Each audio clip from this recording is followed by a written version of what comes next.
দর্শক দেখতে পাচ্ছেন, এটা একটি প্যান্ট কাটিং করে দেখাবো এখন। দেখেন 37.5 ইঞ্চি লম্বা, 28 ইঞ্চি কোমর, 33 ইঞ্চি হিপ, 13 ইঞ্চি হচ্ছে পায়ের মুহুরি, 22 ইঞ্চি হচ্ছে রান, আর 25.5 হচ্ছে হাইয়ের মাপ। ঠিক আছে, সামনে দুটো কুচি হবে, ক্রস পকেট, পিছনে পকেট একটা। ঠিক আছে, আপনারা দেখতে থাকুন, ভিডিওটা ভালো লাগবে। তো এখন দেখেন, এখন আমি প্যান্টের কাপড়টা আমি এখন ভাঁজ করে নেব। দেখতে পাচ্ছেন, ভিডিওটা পুরোটা দেখবেন, তাতে আপনারা কাটিংটা শিখতে পারবেন। এখন কাজ শেখা খুবই সহজ, আপনারা অনলাইনে কাজগুলো শিখতে পারতেছেন, এই জন্য আপনাদের খুবই সুবিধা হবে। আচ্ছা দেখেন, এখন আমি এটা এটা হচ্ছে আমাদের, এই যে কাপড়টা কিন্তু আমি ডাবল করে নিয়েছি। এটা আমাদের প্যান্টের এক পিস কাপড় আছে। এটা একটা স্কুল ড্রেস প্যান্ট, অবশ্য মানে প্যান্ট স্কুল ড্রেস হোক আর যাই হোক, প্যান্ট আপনার প্যান্ট একই। ঠিক আছে, এখন আপনারা দেখেন এখানে প্রথমে আমরা সমান জায়গাগুলো আমরা সমান করে নেবো আগে, যেগুলো আঁকা বাঁকা জায়গা আছে দেখতে পাচ্ছেন, এখানে আমি সমান করে নিচ্ছি। এই যে সমান করে নিলাম, এটা হচ্ছে একুরেট মাপ আমার। আমাদের প্যান্টের কিন্তু প্রথমে আমাদের বেল কিন্তু আমাদের দিতে হয়, কমানে যে একটা বেল দেওয়া হয়, বেলের জন্য আমাদের কিন্তু ওখানে বাড়তি হবে অংশটা।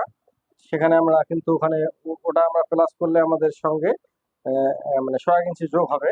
তা 1.5 ইঞ্চি আমি এখান থেকে বাদ দিয়ে দিলাম। ঠিক আছে, আর লম্বা হচ্ছে আমাদের 37.5, এই যে 37.5 লম্বা দিয়ে দিলাম। লম্বার অংশটা হচ্ছে আমাদের 37.5, যেখানে প্রথম মার্কাটা দিলাম। আর এখানে আপনারা 2 থেকে 2.5 ইঞ্চি কাপড়টা নেবেন নিচের বর্ডারের জন্য।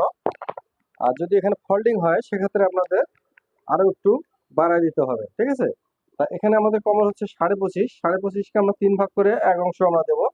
25.5কে 3 ভাগ করলে আমাদের হচ্ছে 8.5 ইঞ্চি, মানে 3 × 24, 25, 25.5। ঠিক আছে, তা 3 ভাগের এক অংশ আমরা দেবো এখানে।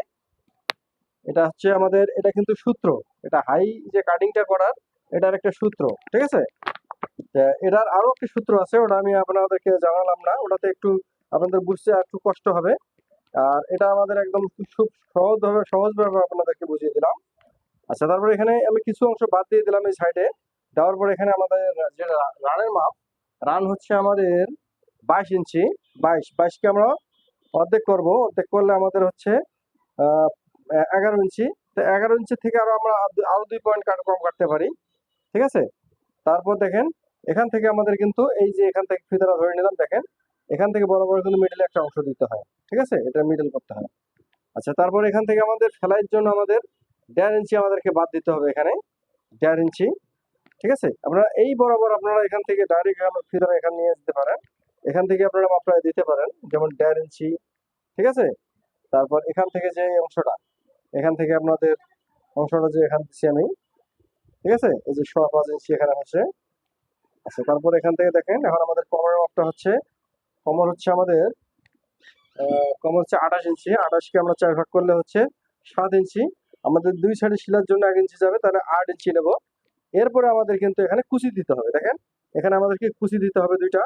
ঠিক আছে, কুচিটা আমরা 15 ইঞ্চি দেবো। ঠিক আছে, এই যে 15 ইঞ্চি, মানে এটা লুজ প্যান হবে, স্কুলের প্যান একটু লুচে হয়। আচ্ছা, এখান থেকে দেখেন, আমরা এখানে এখানে একটা কিন্তু সূত্র এটা, এখান থেকে আপনারা এই মিডলে এই বরাবর কিন্তু আপনারা নিতে পারেন। কিন্তু আপনারা যদি এখানে 1 ইঞ্চি একটু কম নিয়ে নেন নিচের দিকে, সেটা আরো সুন্দর হয়। এখানে কিন্তু 6 ইঞ্চি আছে, এখান থেকে আমি 5 ইঞ্চি নেবো। এই জায়গায় দেখেন, এখান থেকে আমি 5 ইঞ্চি নেবো। 5 ইঞ্চিতে আমি মিডলটা করলাম। মিডলটা করার পর দেখেন, এখানে আমাদের রানের, না, এখানে নিচের মুহুরি হচ্ছে 13 ইঞ্চি। 13 ইঞ্চিকে অর্ধেক করলে হচ্ছে 6.5। 6.5কে আমরা যদি আবার অর্ধেক করি 3.25, তাহলে এই মিডলে 3.25 ইঞ্চি আমি ফিতাটা ধরলাম। এই যে এখানে মার্কা দিলাম, এখানে আমাদের যে 6.5 মার্কা দিলাম। ঠিক আছে, 6.5, 13 ইঞ্চি। এটা কিন্তু আমাদের একুরেট কাটা হলো। ঠিক আছে, কিন্তু আমাদের ব্যাকপার্ট কিন্তু যখন বাড়তি কাটবো, তখন কিন্তু আমাদের মাপটা সঠিক এসে পড়বে। ঠিক আছে, এটা আপনাদের কোনো চিন্তার কারণ নাই। আপনাদের এই জিনিসটা বুঝতে গেলে আপনারা এই নিয়মে একটু কেটে দেখবেন, তাহলে আপনাদের কিন্তু কাজটা আপনাদের সুন্দরভাবে হবে, পরিপূর্ণভাবে। আচ্ছা, এখানে কিন্তু আমি একটা দেখেন, এখানে কিন্তু মেডেল করে নিলাম। এখান থেকে আমি 2 পয়েন্ট বাদ দেবো, এখান থেকে মানে হাফ ইঞ্চির মতো বাদ দেবো, এখান থেকে হাফ ইঞ্চি করে। ঠিক আছে, এটা হচ্ছে আমাদের ঢোলা প্যানের ক্ষেত্রে কিন্তু আমি গাড়িটা এভাবে করি। আর যখন একদম স্কিন টাইট প্যান হবে সেক্ষেত্রে শেপ কিন্তু আমাদের আরো বাড়বে। ঠিক আছে, সেক্ষেত্রে আমাদের হিসাবটা আলাদা। তো দেখেন এখানে আমি ডাইরেক্ট মার্কাটা করে নিলাম। এখান থেকে আবার দেখেন, এখান থেকে আমি কিন্তু এই যে স্কেলটা এভাবে ধরলাম, দেখতে পাচ্ছেন আপনারা। এখানে আমরা যদি এই পাশে ধরি তাহলে তাও কিন্তু ধরা যায় এভাবে, দেখেন এই দেখতে পাচ্ছেন, এই যে এভাবে আপনারা এভাবে নিতে পারেন। তো দেখেন এখানে কিন্তু আমি এই ড্রয়িংটা করে ফেললাম। এখান থেকে আমাদের এই যে এভাবে শেপটা আমাদেরকে এখানে মিলাতে হবে। তা এই কাজগুলো কিন্তু করা খুবই সহজ, আপনারা যদি মনোযোগ সহকারে দেখেন তাহলে ভিডিওগুলো অবশ্যই আপনারা কাজটা করতে পারবেন। কারো কাছে আপনার কাটিংটা শিখতে যাইতে হবে না, আপনারা শুধু এখান থেকে আপনারা কাটিংটা শিখতে পারবেন। দেখেন এখানে কিন্তু হাফ ইঞ্চি আমি শেপটা নামিয়ে দিলাম, কারণ এখানে আমাদের সামনের সাইডটা কিন্তু ঢালু থাকে, মানে প্যান্ট পরার পরে কিন্তু ঢালু হয়ে যায়। ঠিক আছে, সেক্ষেত্রে তাহলে এখন দেখেন আমি কিন্তু কেটে ফেলবো। এই যে আমাদের এখানে এই সেলের অংশটা রাখলাম, এটাকে আমি কেটে ফেললাম, দেখতে পাচ্ছেন। একদম খুবই মানে একদম খুবই সহজভাবে আপনারা এই কাটিংটা করতে পারবেন। এই যে কেটে নিলাম, এখানে আমি এখন এটাও কেটে নিলাম। এটা হচ্ছে ছোট একটা বাচ্চার পেন, এটা বাচ্চার প্যান্ট অবশ্য, এটা স্কুল ড্রেস প্যান্ট। নিয়ম আপনাদের একই, বড় প্যান্ট কাটতে গেলে আপনাদের নিয়ম এটাই হবে। ঠিক আছে, দেখেন আমাদের কিন্তু সামনা পাট কাটা হয়ে গেল। আপনারা এভাবে একটু মিলিয়ে নেবেন। দেখেন আমাদের এই যে এই মাথাটা বেশি বড় হয়ে যায় নাকি, সেক্ষেত্রে কিন্তু আমাদের এই মাথাটা কমাতে হবে। ঠিক আছে, এটা বড় হয় নাই। আচ্ছা, তারপর এই যে এভাবে ঘুরিয়ে নেবেন, তারপর এই যে পাটটা এই নেওয়ার পর আপনাদের এই যেভাবে এই যে ওকে, এই যে এভাবে আপনারা ঘুরিয়ে নিয়ে তারপর এখান থেকে এই আরেকটা পাট কাটিং করবেন। কাজগুলো আপনারা খুব সহজে করতে পারবেন, আপনাদের মনোযোগ সহকারে আপনারা কাজগুলো একটু খেয়াল করলে। আর ভালো লাগলে ভিডিওটা অবশ্যই আপনাদের একটি লাইক করে দেবেন, চ্যানেলটা সাবস্ক্রাইব করে রাখবেন, আর বন্ধুদের মাঝে ভিডিওটা ছড়িয়ে দেবেন যেন তারাও এটা দেখে উপকৃত হতে পারে, যাদের প্রয়োজন আছে। এখানে জোরের কিছু না, আপনাদের ভালো লাগার বিষয়। আপনাদের যদি ভালো লাগে সেক্ষেত্রে আপনাদের এই গুরুত্বটা দিলে দেখা যায় আমি একটু ভিডিও বানার আগ্রহটা পাই, যে না আমাকে মানে দর্শকেরা পছন্দ করতেছে, তাহলে আমি ভিডিওগুলো বানাবো, কাজ করার। দেখেন এখানে কিন্তু আমি 2.5 ইঞ্চি নিলাম, এখান থেকে 1 ইঞ্চি, এখান থেকে 1 ইঞ্চি। হ্যাঁ, কথা বলতে বলতে কিন্তু আমি মার্কাগুলো করতেছি, আপনাদেরকে আহ, কথা বলতেছি বেশি একটু, তাই আমি মার্কাটা করে ফেলছিলাম। আচ্ছা দেখেন, আর এরপরে আপনাদের প্রশ্ন যা থাকে এই বিষয়ে, আপনাদের মাপজোক ক্ষেত্রে, আপনাদের মাপের ক্ষেত্রে যদি কোনো প্রশ্ন থাকে অবশ্যই আপনারা এই যে দেখেন এখান থেকে আমি কিন্তু মাপটা দিয়ে ফেললাম। আচ্ছা, এখানে আমাদের কিন্তু দেখেন এখানে সেলার জন্য যে হাফ ইঞ্চি, এখানে 7 ইঞ্চি আমি দিলাম, মানে 4 7 28, তার মধ্যে এক ভাগ হবে, 4 ভাগের 1 ভাগ হবে এই পার্টটা। ঠিক আছে, এখান থেকে আমাদের এখানে ডাবল আসতে, সেখানে ডাবল, তাহলে আমাদের 4 পার্ট হলে 28 ইঞ্চি কমর হয়ে যাবে। তারপর এখান থেকে আমি 1 ইঞ্চি এখানে টিকিনের জন্য বাড়তিটা দেবো। আর এখান থেকে আমাদের হচ্ছে হিপের মাপ, হিপ হচ্ছে আমাদের 33 কে 4 ভাগ করলে সোয়া 8 ইঞ্চি পড়ে। তাহলে এখান থেকে দেখেন যে 8 ইঞ্চি, এখান থেকে এই 8 ইঞ্চি, এখান থেকে আপনারা একটু বড় দিতে পারেন এখানে হিপটাতে। আপনাদের শেপের ক্ষেত্রে যদি বেশি লাগে এটা আপনারা এভাবে দিয়ে সুন্দর করে এভাবে এই যে এখান থেকে এই যে সুন্দর করে আপনারা হাইয়ের শেপটা দিয়ে নেবেন, তাহলে আপনাদের সুন্দরভাবে হাইটা ক্লিয়ার হয়ে পড়ার পরে সুন্দরভাবে বসবে।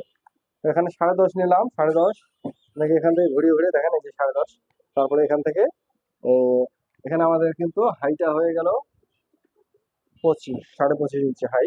দেখেন এখান থেকে দেখেন এই যে এখান থেকে আমাদের 11.5 ইঞ্চি, 11.5। হ্যাঁ, হাইটা একটু কিন্তু শর্ট হচ্ছে। ঠিক আছে, হাইটা আমাদেরকে একটু বাড়িয়ে দিতে হবে। এখন আমরা যদি এখানে একটু বাড়িয়ে দিই তাহলে কিন্তু হয়ে যায়। আমি শেপটা একটু সামনের দিকে ঢালু কাটছি, এই কারণে কিন্তু হাইটটা একটু কম হয়ে গেল। এই যে হাইটটা, এই যে 2 পয়েন্ট কাটছি, হাইটটা কিন্তু আপনার 15 ইঞ্চির মতো বেড়ে যাবে। এই যে এখানে কেটে ফেললাম, আমার সাইডে কিছু কাপড়ের অংশ রাখলাম।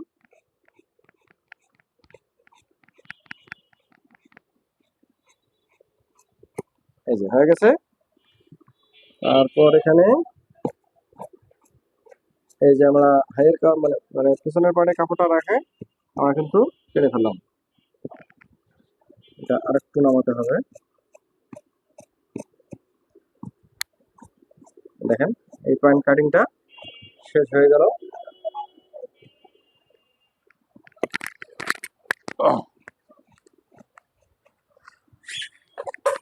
ওকে, একদম খুব সহজে কাজটা হয়ে গেল। তারপর এখান থেকে আমাদের 2 ইঞ্চিতে আমাদের সাইড পকেটে মার্কা দিতে হবে, এখানে 15.8 ইঞ্চি। এখান থেকে তারপর এই যে ভাবে মার্কা টানবেন, এটা ক্রস পকেট হবে। তারপর এখানে আমাদের 3.5 ইঞ্চিতে আমরা নিচের পকেটটা দেবো, এই দেখেন। তারপর এখান থেকে 2 ইঞ্চিতে দেবো, এখানে 5.5 ইঞ্চিতে দেবো, কেন এটা কোমরটা কিন্তু শর্ট আছে 28 ইঞ্চি, আমাদের এখানে 15.5 ইঞ্চি পকেটটা দিলেই চলবে। দেখেন এখান থেকে এই যে আমাদের এখানে কিন্তু 1 ইঞ্চি এই টেকিংটাতে যায়, ঠিক আছে। তো দেখতে পারলেন কত সুন্দরভাবে আমাদের কাজটা আপনাদেরকে দেখালাম। আপনাদের মতামত অবশ্যই আপনারা জানাবেন, আপনারা কি রকম ভিডিও পেতে চান সেটা আমাকে আপনারা জানালে কিন্তু আমি সেভাবে ভিডিও বানাবো। তাহলে ভালো ভালো থাকবেন। আর এরকম ভিডিও পেতে থাকলে অবশ্যই আপনাদের সহযোগিতা কামনা করি, তাহলে আমি ভিডিও দিতে পারবো। ধন্যবাদ।